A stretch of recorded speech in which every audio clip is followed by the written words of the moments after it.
قانون نافذ کرنے والے اداروں اور سیکیورٹی فورسز پر ہراستی تشدد، انسانی حقوق کی خلاف ورزیوں اور سیاسی سرگرمیوں کو روکنے کے انفاؤنڈیڈ بیس لیس بے بنیاد الزامات کا مقصد پاکستانی عوام کو گمراہ کرنا اور جھوٹے سیاسی مفادات کے حصول کے لیے مسلح افواج کو بدنام کرنا ہے۔ ناظرین، پاک فوج کی جانب سے ٹو ڈیٹ سخت ترین 9 مئی کے واقعات کی پریس ریلیز شائع کر دی گئی ہے۔ منصوبہ سازوں کے خلاف گرفت مضبوط کرنے، کٹہرے میں لانے اور کیفرے کردار تک پہنچانے کا عزم کیا گیا ہے۔ For the first time master minds اور ہینڈلرز کا ذکر کیا گیا ہے۔ 9 مئی کے بعد گزشتہ 28 دنوں میں 3 قومی سلامتی میٹنگز، 2 مرتبہ کور کمانڈرز کانفرنسز، ISPR کی جانب سے 7 پریس ریلیزز جاری کی گئی ہیں۔ مگر اگر یہ کہا جائے کہ یہ ان تمام تر پریس ریلیزز میں سے سب سے سخت ترین ہیں تو غلط نہ ہوگا۔ ان سب کا خلاصہ 9 مئی کے واقعات کے ذمہ داروں کے ناقابل معافی جرم پر زیرو ٹالرنس ہے۔ چیف عوامی اسٹاف جنرل عاصم منیر کی زیر صدارت GHQ میں فارمیشن کمانڈرز کانفرنس ہوئی، جس میں corps commanders, principal staff officers اور پاک فوج کے تمام فارمیشن کمانڈرز نے شرکت کی۔ پریس ریلیز کے مطابق کانفرنس میں موجود شرکاء کی جانب سے 9 مئی یوم سیاق کے واقعات کی سخت ترین الفاظ میں مذمت کی گئی ہے۔ پریس ریلیز میں ایک بار پھر یہ عزم کیا گیا ہے کہ شہداء کی یادگاروں، جناح ہاؤس اور فوجی تنصیبات پر حملہ کرنے والوں کو پاکستان آرمی ایکٹ اور آفیشل سیکرٹ ایکٹ کے تحت یقینی طور پر جلد از جلد انصاف کے کٹہرے میں لایا جائے گا۔ چیف عوامی اسٹاف کی زیر صدارت ہونے والی اس اہم ترین پریس کانفرنس میں پریس ریلیز میں 9 مئی کے بعد تحریک انصاف کے دعووں کو کلی طور پر رد کر دیا گیا ہے۔ چیئرمین تحریک انصاف نے فالس فلیگ آپریشن، جھوٹا پروپیگنڈا سمیت ایک لمبی فہرست الزامات کی لگائی اور انہیں سیاست سے ہٹانے کی سازش بھی قرار دیا۔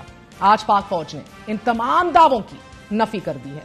پریس ریلیز کے مطابق آرمی چیف کا کہنا ہے کہ کثرت سے جمع کیے گئے ناقابل تردید شواہد کو نہ جھٹلایا نہ ہی بگاڑا جا سکتا ہے۔ بگاڑ پیدا کرنے کی تمام تر کوششیں اور فرضی انسانی حقوق کی خلاف ورزیوں کے پیچھے پناہ لینے کی تمام تر کوششیں بے سود ہیں۔ گزشتہ دنوں امریکہ میں مقیم تحریک انصاف کے کارکنان نے انسانی حقوق کی مبینہ خلاف ورزیاں رکوانے کے لیے امریکہ کے قانون سازوں سے رجوع کیا۔ تحریک انصاف کے اس اقدام کا جواب بھی کھول کر آج اس پریس ریلیز میں موجود ہے۔ ایک بار پھر عزم کیا گیا ہے کہ ذمہ داران کو کسی بھی دلیل کے پیچھے چھپنے نہیں دیا جائے گا۔ پریس ریلیز میں کہا گیا ہے کہ قوم کے بھرپور تعاون سے تمام تر ناپاک عزائم کو ناکام بنایا جائے گا۔ ملک دشمن عناصر اور ان کے حامی پروپیگنڈا سے معاشرتی تفرقہ پیدا کرنے کی بھرپور کوشش کر رہے ہیں۔ ملک دشمن عناصر اور ان کے حامی پروپیگنڈا کے ذریعے انتشار پیدا کرنے کی بھرپور کوشش کر رہے ہیں۔ آرمی چیف کا کہنا ہے کہ پاکستان کی عوام اور مسلح افواج کا آپس میں گہرا تعلق ہے جو قومی سلامتی میں مرکزی حیثیت رکھتا ہے۔ 25 مئی کی تقریبات میں عوام کی بھرپور شرکت افواج پاکستان اور عوام میں گہرے تعلق کی وضع عکاسی کرتی ہیں۔ انسانی حقوق کی خلاف ورزیوں اور سیاسی سرگرمیوں کو روکنے کے بے بنیاد الزامات کا مقصد عوام کو گمراہ کرنا ہے۔ اس کا مقصد مسلح افواج کو بدنام کر کے مذموم سیاسی مفادات کا حصول ہے۔ فورم نے ریاست اور ریاستی اداروں کے خلاف نفرت پروان چڑھانے والوں اور ملک میں افراتفری پھیلانے والوں کے خلاف گھیرا تنگ کرنے کی ضرورت پر زور دیا ہے اور عزم کا اظہار کیا ہے کہ اب وقت آ گیا ہے کہ منصوبہ سازوں اور ماسٹر مائنڈز کے خلاف قانون کی گرفت مضبوط کی جائے۔ 9 مئی کے بعد ISPR کی جانب سے جاری کی گئی تمام پریس ریلیزز 9 مئی کے ذمہ داران کے لیے بڑی واضح ہیں، لیکن یہ پہلی سخت ترین پریس ریلیز ہے کہ جو ماسٹر مائنڈز اور پلانرز کا ذکر کرتی ہے کہ اب وقت آ گیا ہے کہ ان ماسٹر مائنڈز کے خلاف بھی قانونی شکنجہ جو ہے وہ مضبوط کیا جائے۔ اس کے اندر ہاسٹائل فورسز کا ذکر ہے، انیمیکل فورسز کا ذکر ہے اور انفاؤنڈیڈ اور بیس لیس ایلیگیشنز کا ذکر ہے۔ آنے والے دنوں میں کیا ایکسپیکٹ کیا جائے؟ سینئر صحافی محمد مالک ہمارے ساتھ ہیں۔ مالک، بہت بہت شکریہ ساتھ دینے کا۔ And reading from this press release, جس کو ایٹ لیسٹ میرے نزدیک ابھی تک تمام 7 کی 7 پریس ریلیزز میں سے سخت ترین پریس ریلیز ہے۔ اس میں کہا گیا ہے کہ جبکہ مجرموں اور اکسانے والوں کے قانونی ٹرائل شروع ہو چکے ہیں، اب یہ وقت آ گیا ہے کہ قانون کی گرفت کو ایسے منصوبہ سازوں اور ماسٹر مائنڈز کے گرد بھی سخت کر دیا جائے کہ جو اس ملک میں نفرت پروان چڑھا رہے ہیں، سیاسی طور پر بغاوت کو جنم دے رہے ہیں۔ کیا تحریک انصاف کے چیئرمین کا مزید برا وقت شروع ہو گیا ہے مالک صاحب؟ پہلی بات تو یہ کہ اگر آپ اس کا انگریزی کا ورژن پڑھیں نا مہر تو رونگٹے کھڑے ہو جاتے ہیں. صحیح کہہ رہے ہیں, بڑی سخت ہے, بہت سخت ہے. اس میں ایک جملہ ہے جس پہ انہوں نے کہا ہے کہ rebellion against the state and state institution, کہ ریاست کے خلاف بغاوت ہوئی ہے. جو مجھے اردو میں نہیں ملا, ریاست کے خلاف, اداروں کے خلاف بغاوت ہوئی ہے. پھر دو باتیں اور بھی انہوں نے کی. ایک تو ابھی جو آپ نے کہا اس میں انہوں نے کہا سرٹنٹی, یقینی طور پر سزائیں ملیں گی اور جلدی ملیں گی. تو جلدی تو آپ کو پتا سزائیں پھر ملٹری کورٹ سے ملتی ہیں. اور جو آپ نے سوال تھا, میرا خیال ہے اس میں تو اگر کسی کو کوئی 19-20 کا بھی شک تھا, ہونا تو نہیں چاہیے تھا.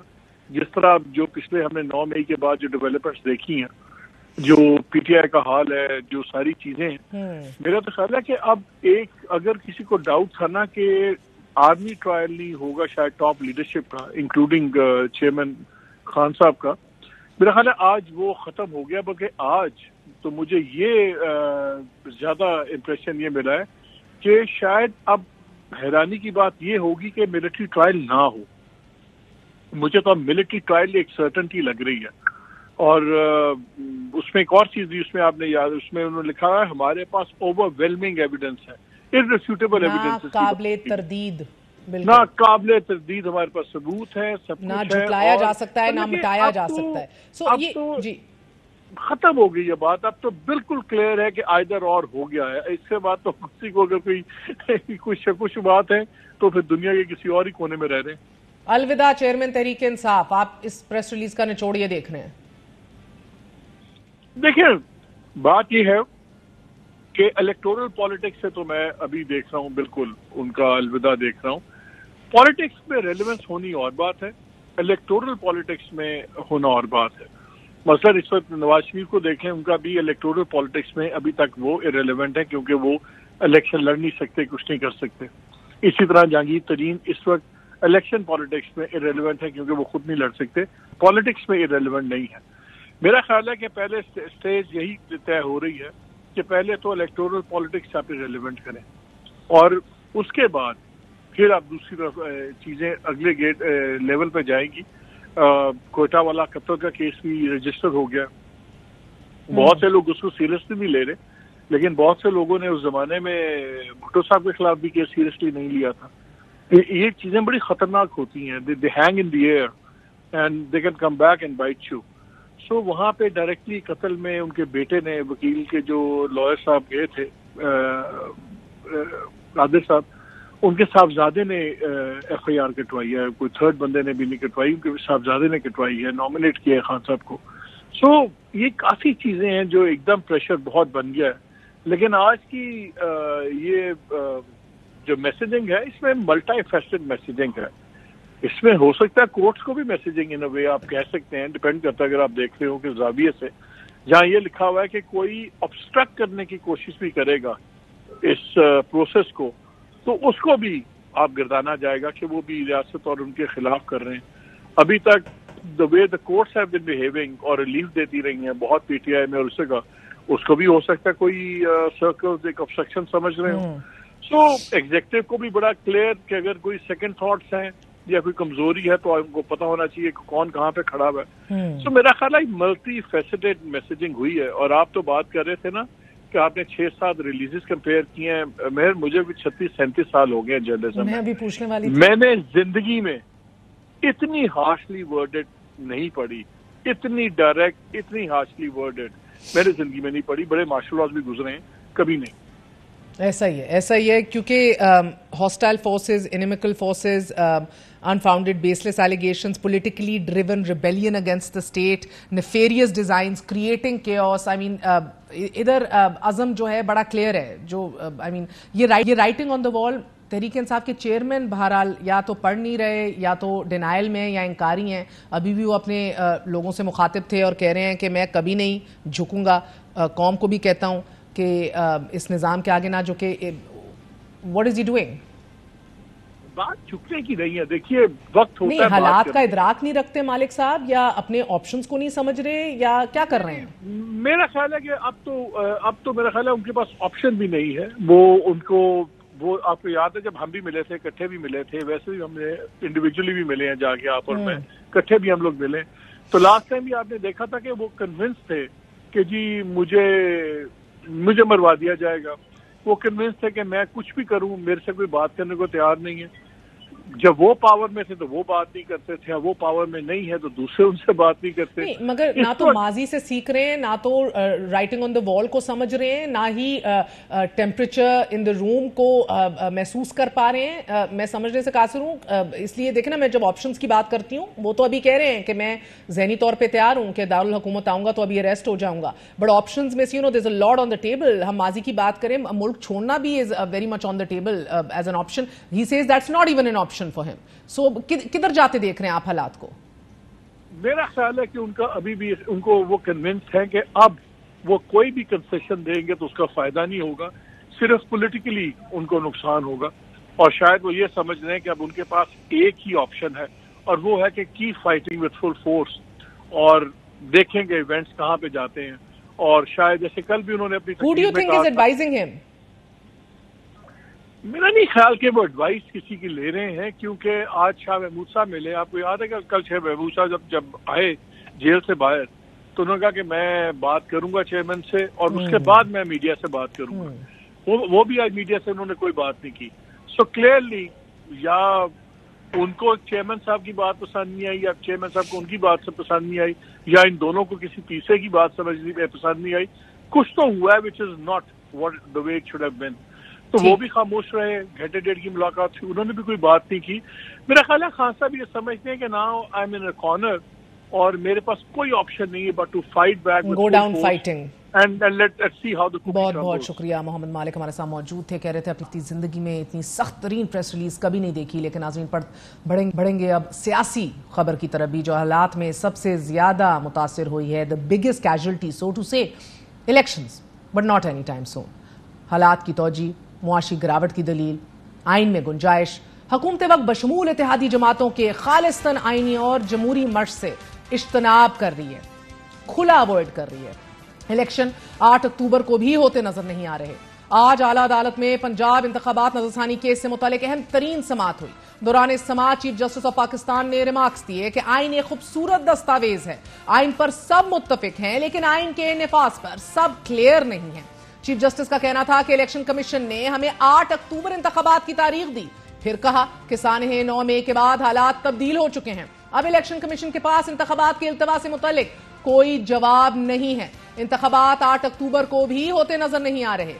90 روز میں انتخابات آئینی تقاضا ہے. چیف جسٹس نے ریمارکس دیے کہ 14 مئی کو انتخابات کا فیصلہ واپس لینا ممکن نہیں. انتخابات تو نہیں ہوئے لیکن ہم نے اصول طے کر دیے کہ کن حالات میں انتخابات ملتوی ہو سکتے ہیں اور کن میں نہیں. تاہم چیف جسٹس کا کہنا تھا کہ ماضی میں توسیع دی جاتی رہی، اس کی مثالیں موجود ہیں، ہم نے اس کو بھی دیکھنا ہے. ایک طرف انتخابات سے متعلق عدالت کے اپنے ہی فیصلے میں گنجائش نکالنے کے امکانات پیدا ہو چکے ہیں، دوسری جانب حکومت میں شامل تینوں بڑی جماعتیں کھل کر انتخابات کے التوا پر اپنی اپنی دلیلیں دے رہی ہیں. الیکشن ہوگا لیکن پہلے ترازو کے دونوں پلڑے برابر کیے جائیں گے. پہلے اس کی بھی 200 پیشیاں پوری ہوں گی، پھر الیکشن ہوگا. پارلیمانی طرز حکومت پر کوئی سمجھوتا نہیں کیا جائے گا. یہ بھی سوچا جا سکتا ہے کہ اگر ضرورت پڑے تو انتخابات ذرا 1 سال آج کے لیے مزید ملتوی کریں. جب سب دوستوں نے کہا کہ نہیں ابھی ہمیں حالات اپنے ہاتھ میں لے لیے ہیں تو پھر ذمہ داری کو ذمہ داری سمجھنا چاہیے. گزشتہ روز پنجاب میں موجود سابق صدر آصف علی زرداری نے بڑی سیاسی پیش رفت سے آگاہ کیا ناظرین، اور ان کا یہ کہنا تھا کہ میں الیکشن نہیں کرا سکتا، ابھی نہیں ہو سکتے، میں الیکشن کراؤں گا، انتخابات تبھی ہوں گے جب میں کراؤں گا. جبکہ متحدہ قومی موومنٹ اور پاکستان پیپلز پارٹی ڈیجیٹل مردم شماری پر سوال اٹھا رہے ہیں. سو الیکشن کمیشن نے قانون نافذ کرنے والے اداروں کی رپورٹ کی بنیاد پر امن و امان کی صورتحال کو مد نظر رکھتے ہوئے پنجاب اسمبلی کے انتخابات مؤخر کرنے کا فیصلہ کیا تھا. تاہم الیکشن کمیشن نے حکومت کو یقین دہانی کرائی تھی کہ اگلے 4 ماہ میں ادارے الیکشن میں تعاون کے لیے تیار ہو جائیں گے. سیاست نیا رخ اختیار کر رہی ہے. پیپلز پارٹی خود کو پنجاب میں مستحکم اور حکومتی اتحاد سے الگ کرنے میں سرگرم ہے. دوسری جانب جہانگیر خان ترین گروپ کی نئی حکمت بھی سامنے آ رہی ہے. پہلے اجلاس میں ہی پارٹی کے نام کی حتمی منظوری بھی دے دی گئی ہے اور علیم خان نئی جماعت کے صدر ہوں گے جبکہ جہانگیر خان ترین سرپرست اعلیٰ ہوں گے. فردوس عاشقوان کو نئی جماعت کی سیکرٹری اطلاعات کے فرائض سر انجام دینے کی اب ان کو یہ موقع مل رہا ہے، لیکن ایک جماعت کا لیڈر سیاسی منظرنامے سے مائنس ہو چکا ہے یا ہوتا دکھائی دے رہا ہے۔ باقی جماعتیں جمہوریت کی اولین شرط انتخابات کے لیے تیار نہیں ہیں۔ بات کرتے ہیں کہ ملک کی معیشت مزید سیاسی عدم استحکام کی متحمل نہیں ہے، لیکن سیاسی حالات کا اگلا قدم کیا ہے، کیا سیاستدان خود بھی جانتے ہیں؟ ہمارے ساتھ JUIFA کے سینئر لیڈر حافظ حمداللہ صاحب موجود ہیں۔ حافظ حمداللہ صاحب بہت بہت شکریہ ساتھ دینے کا۔ پہل تو فرما دیجیے گا، آپ لوگوں کو خود بھی پتا ہے کہ اگلا قدم کیا ہے، ہونے کیا جا رہا ہے؟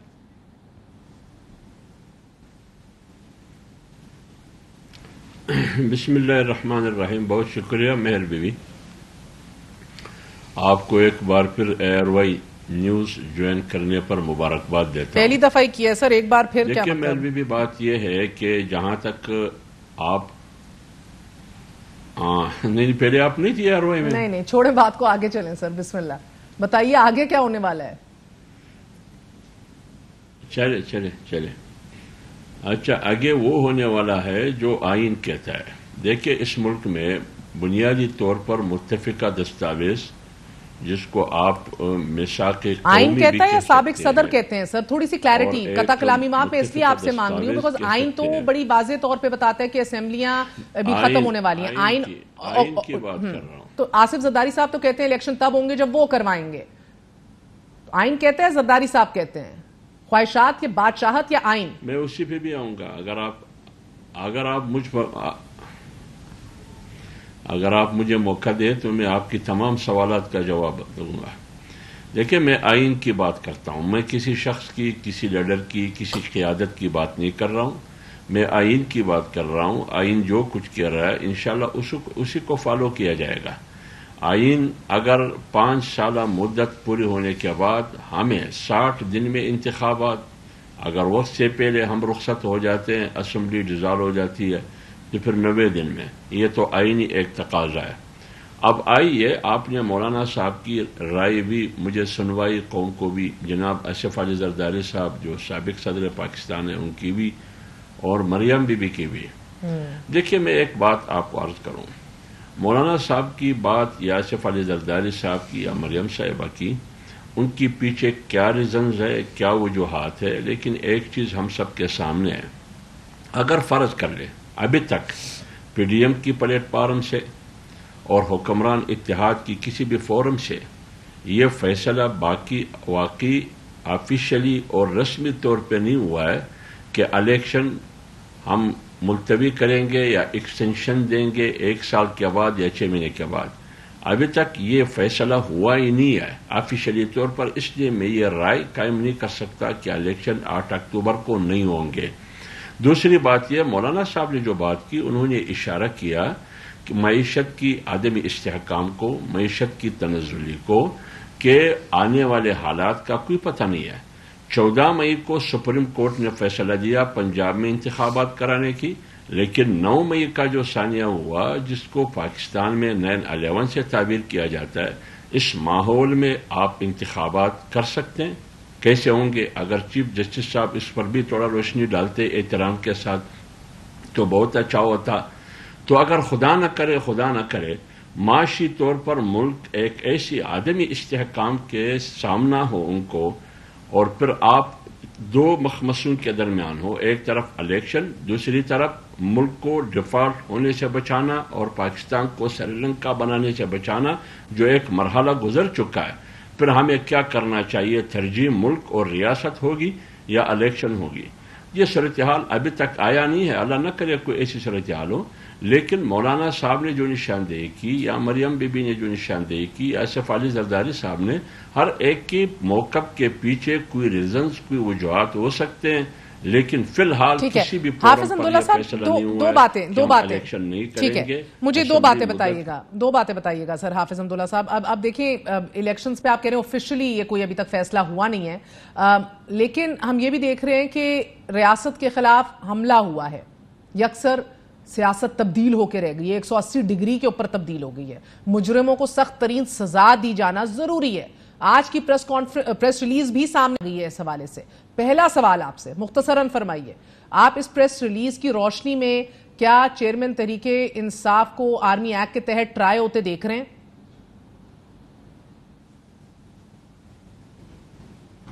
دیکھیے میں مہر بھی ایک بات کر لوں. اگر آپ کے مطابق میرے مطابق جو آئین پر یقین رکھتا ہو, جمہوریت اور پارلیمنٹ پہ یقین رکھتا ہو, اور امن ریاست کا ایک بنیادی ضرورت ہے اور معیشت بھی ریاست کا ایک ضرورت ہے, بلکہ ایک فرد اور ایک خاندان کی ضرورت ہے, اس صورتحال میں ایک پارٹی کی لیڈر کی ہدایات پر ان کی ٹائیگر فورس, ان کی پارٹی, ان کی لیڈرشپ ریاستی تنصیبات پہ حملہ آور ہے, فوجی تنصیبات پہ حملہ آور ہے, قومی املاک پہ حملہ آور ہے.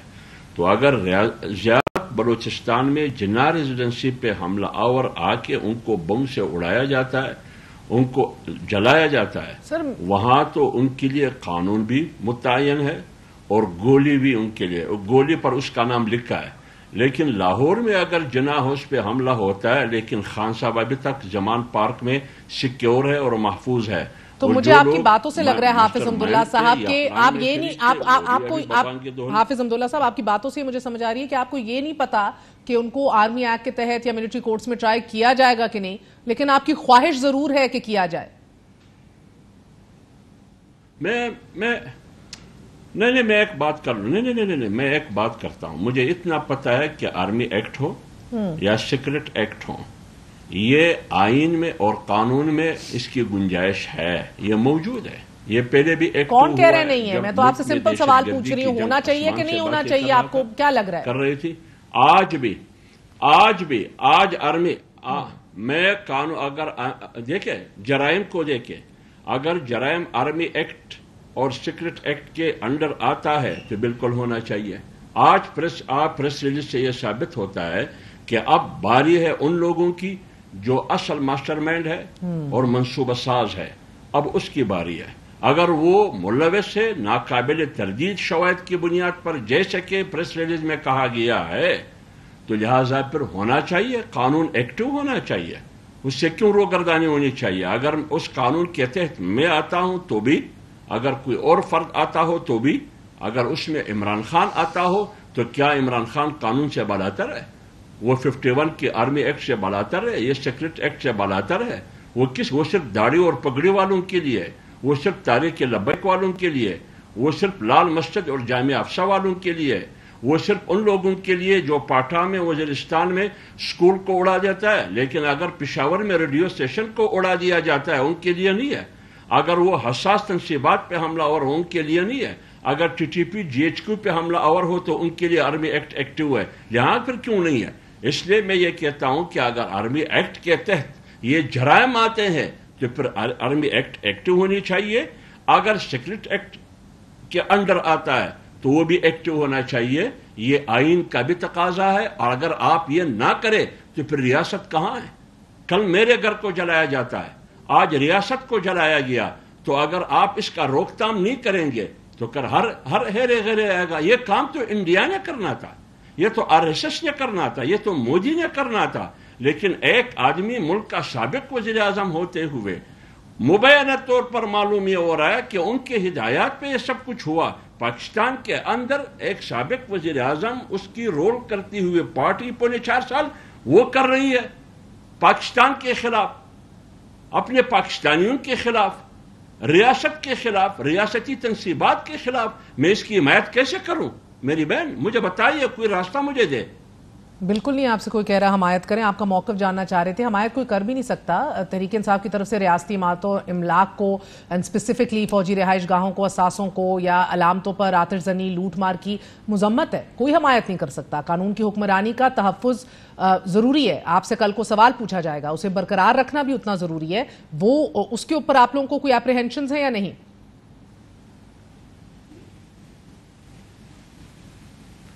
دیکھیے میں سامنے دیکھ رہا ہوں, اگر ریاست کا ایک قانون آرمی ایکٹ کے نام سے ہو یا سیکرٹ ایکٹ کے نام سے ہو یا انسدادی دہشت گردی کی عدالت کے نام سے ہو یا ان مقدمات کے زد میں کوئی آتا ہو, تو اگر میں کسی اور نام سے کوئی شخص ہو یا کسی اور پارٹی سے ہو تو پھر آپ بھی کہہ رہی ہے, میں بھی کہتا ہوں. لیکن اگر ایک اپنے آپ کو سیاسی پارٹی کہتے ہوئے، ایک جمہوری پارٹی کہتے ہوئے وہ کام کرے جو ایک دہشت گرد کر رہا ہے، ایک شرپسند کر رہا ہے، RSS کر رہا ہے، کلبوشن کر رہا ہے، وہ کام وہ کر رہا ہے، یعنی آپ بیرون دنیا میں بھی میمو گیٹ کیا تھا؟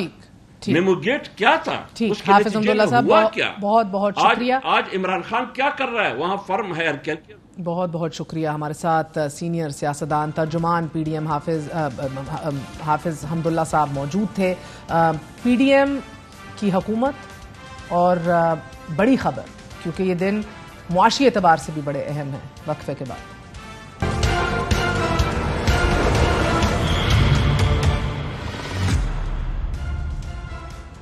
جہانگیر خان ترین اور علیم خان کی سربراہی میں آج کی اہم ترین میٹنگ میں جو تصاویر سامنے آئی ہیں اس میں علی زیدی صاحب جو قریب ترین ساتھی اور ایک ذاتی دوست رہے ہیں سابق وزیر اعظم کے، اور عمران اسماعیل جو گورنر سندھ کے رہے ہیں، جنہوں نے ہمیشہ کہا ہے کہ انہیں بنیاد ڈالی ہے جماعت کی، اور ان میں سے جو وفاقی وزیر علی زیدی تو یہاں تک کہہ گئے کہ گولی مارو گے تو جماعت چھوڑوں گا یا تب چھوڑوں گا جب چیئرمین تحریک انصاف جماعت چھوڑے گا. آج ان دونوں کی تصاویر منظر عام پر آ گئی ہیں. جہانگیر خان ترین اور علیم خان کے ہمراہ اس عشائیے میں موجود تھے. خبریں فواد چودھری صاحب کی بھی آ رہی ہیں، مزید آپ کو ڈیٹیلز فراہم کریں گے. That tells you exactly اونٹ کس کروٹ بیٹھ رہا ہے. آنے والے دنوں میں سیاست کس قسم کی جائے گی، حلقوں میں یہ 2 وے یا 3 وے کینڈیڈیٹس اتاریں گے، کیا ہوگا آپ کو آگاہ کریں گے. لیکن آپ کو یہ بتاتے چلیں ایز آف رائٹ ناؤ بظاہر یہ ضرور لگ رہا ہے اور پتہ مل رہا ہے کہ آئندہ جو الیکشن ہے وہ پولیٹیکل وابستگیاں تو اس کی تعین ہوتی رہیں گی آنے والے دنوں میں، لیکن معیشت کو درست سمت اور درست ڈائریکشن میں گامزن کرنے کے ایجنڈے پر ضرور لڑا جائے گا. آج ہی اس کا باقاعدہ آغاز گزشتہ 1 سال سے حکومتی اتحاد کا حصہ رہنے والی جماعت پاکستان پیپلز پارٹی نے کر دیا ہے. آج چارٹر آف اکانومی سیمینار سے خطاب کرتے ہوئے سابق صدر نے حکومت کو مشورے بھی دیے ہیں اور ٹیکس پر تبادلہ خیال بھی کیا ہے. الیکشن منشور کی داغ بیل ڈالتے ہوئے یہاں تک کہہ گئے ہیں کہ اللہ سے ڈرو. یہ کون سا طریقہ ہے کہ جو پہلے ہی ٹیکس دے رہے ہیں ان پر مزید ٹیکس لگا دیا جائے؟ We keep trying to churn out juice out of the people who are already taxed کہ تھوڑا اور دے دے، تھوڑا اور دے دے. وہ پیسے مر رہا ہے، اس کو تو اور ٹیکس لے کے کیا کرے گا. And who the hell believes in 21% کائگو ریٹس؟ خدا کا خوف کرو یار، اللہ سے ڈرو. This is not a joke. سابق صدر نے ساتھ ہی معیشت کو ٹھیک کرنے کے بہترین مشورے بھی دیے. I want to produce electricity from my running canals. So you can imagine how much you can make in Punjab. That electricity you give to the villagers and everybody else. The rest you take for yourself. Yes, gas is important. Sindh has shell gas. So why do you need to import it? اب یہاں تو قطر سے gas آئے گی، پھر چلے گی، پھر آپ کو بھی مہنگی ملے گی، ان کو بھی مہنگی ملے گی، تو پھر آگے بنے گا کیا؟ I have to provide to the business people of Pakistan inputs cheap. All you have to do is copy and paste. It's not something you have to evolve. All I need from you people is to hold my policies. That's why I used to say when I was the president. 13 جماعتوں، 87 وفاقی وزراء، 38 پارلیمانی secretaries پر مشتمل اتحادی حکومت کے سامنے اگر کوئی سب سے بڑا چیلنج ہے تو وہ IMF اور عوام کو قابل قبول ایسا وفاقی بجٹ پیش کرنا ہے کہ جو آئندہ الیکشن میں نہ صرف اس اتحاد کے اقتدار میں آنے کو یقینی بنائے بلکہ ملک کو ڈیفالٹ کے خطرے سے بھی چھٹکارا دلا دے. اور گو کہ اس وقت موجودہ اتحاد میں کم از کم 4 سابق وزیر خزانہ اور متعدد ماہرین معیشت اور اقتصادیات موجود ہیں، مگر گزشتہ 1 سال کے دوران یہ اتحاد ملکی معیشت کو دلدل سے نکالنا تو دور کی بات مزید خرابی کی جانب لے جا چکا ہے. گزشتہ سال بجٹ میں رکھے گئے اہداف کو حاصل کرنے میں نہ صرف ناکام رہا ہے بلکہ پوری طرح ناکام رہا ہے. رواں مالی سال کے اقتصادی سروے کے مطابق رواں مالی سال شرح نمو کا ہدف 5.01 رکھا گیا، مگر شرح نمو 0.29% رہی. زرعی شعبے کی شرح نمو 3.9% کی بجائے صرف 1.55% رہی. فشریز سیکٹر 6.1 کی بجائے 1.44%.